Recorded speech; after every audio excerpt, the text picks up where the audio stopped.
campo do CT D'Artagnan, a gente está aqui recebendo o time feminino do Santos e dessa vez com duas atletas super especiais que vieram de longe.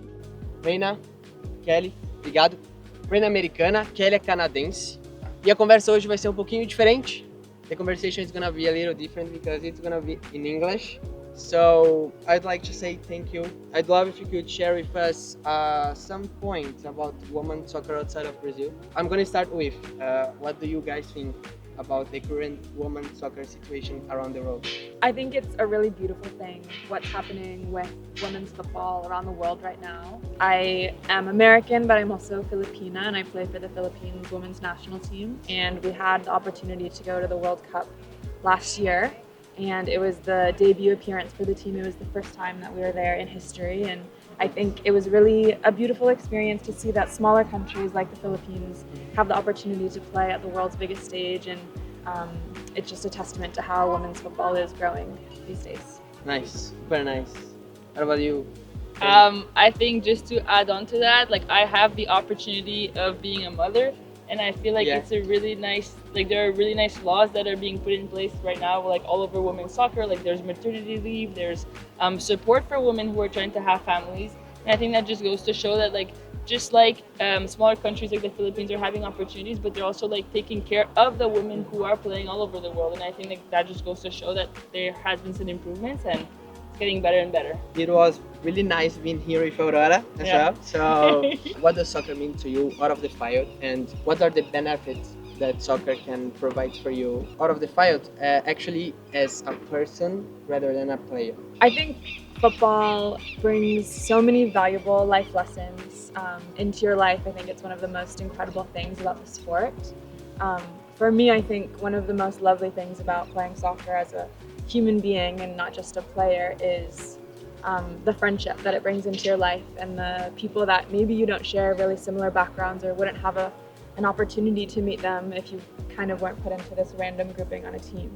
And I think secondly, something that's really special about football is, for me, Brazil and playing here, I came here directly after college, so it's been my first and only professional experience so far.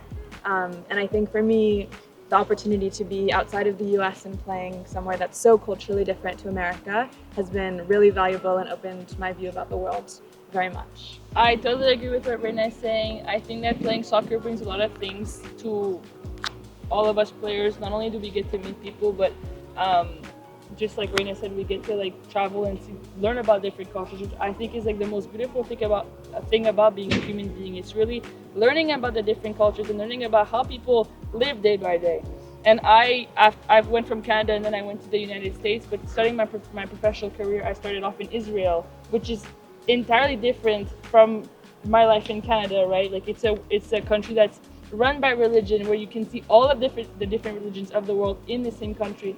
And I think it was super like impacting to be in this environment and learn how, you know, the people in Israel live. And then I went to Italy, which is from my roots, and so not only did like football like help me connect with my roots, because my family is from Italian descent and my dad was born in Italy, and I think that was a really like interesting opportunity, because I got to understand how my family lived in the past and like how people in Italy are living. And I think from each country that we're able to go to, we're able to learn and bring this to our life and for our future, and how we want to raise our children and how we want to just be in relationships and things like that.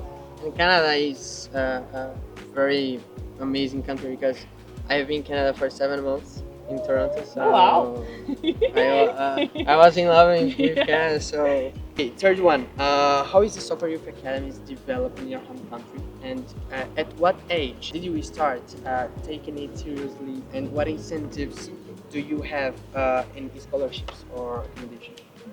In America, there is one of the most incredible youth structures for women's soccer in the world, and I think it's really helped the sport grow so much to the level that it is today. There's support from when you start playing soccer as a young kid up until you decide to play professionally in a really great way.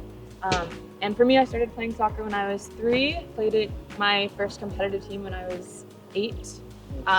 And I think also one of the really special parts about America is the university system and the opportunity to play in a almost competitive, almost professional, I would even say, way in college.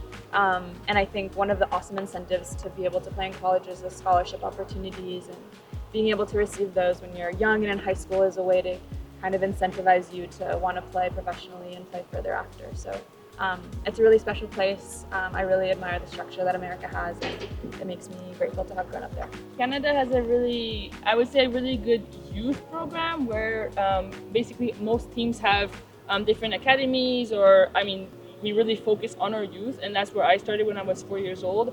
However, in Canada, towards I would say 14, 15, 16 years old is where it really dies off. We don't necessarily, recently the university level has increased, but in the past we really have not had much development after 16 years old, which is why I had to make the decision to go study in the United States. It's super strange because our Canadian women's national team is a really good team, and it's just odd. It's not odd because we develop in the United States after a certain age, but it really puts, there are consequences to not having a professional league yet and not having a good system after your teens, after 16 years old, because the development of, a lot of players just stop playing soccer. A lot of young girls stop because there are no more opportunities, and it's just easier to go home and go work than to leave the country, leave your family. And so I think, in the future, next year, actually in 2025, there will be a professional league in Canada. Right now, there are only 6 teams that are going to be in the league, but I think it's a good start. It's somewhere, Yes. They're going to start there. They're going to see how they can improve, and then hopefully this can help more girls want to play soccer, and more, girls go to university and make the league competitive, and then eventually build a professional league as well. It's a good start, and we're gonna see good results as soon as possible. Exactly. I believe. So, girls, thank you very much for this experience. It's my first interview in English here. Wow! Congratulations! So, thank you a lot, and it was a pleasure to receive you guys here. Thank Okay. you! Yay! Bye bye. Tamo junto.